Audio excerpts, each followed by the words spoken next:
Okay, so using one of those measuring cups, I just gently pour the glaze into this contraption, and I usually push down real hard, but just for demo, you just gently swing this handle around, and the glaze works its way down through this 100 mesh screen. There's little brushes on the end of that thing that's swirling around down there. See the brushes? And it forces the lumps and little chunks to go down through. Now, when I'm pouring the glaze into the sieve, I love these plastic giant, it's a gallon, it holds a gallon, 64 ounces.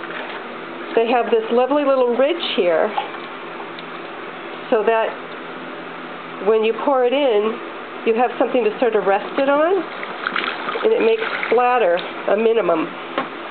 This sieve was well worth the money. I think, gosh, 15 or more years ago, I think I spent maybe $145 on it, but it has really been worth it. So I just do this once or twice. Each of my glazes are a little bit different depending on what I'm trying to achieve.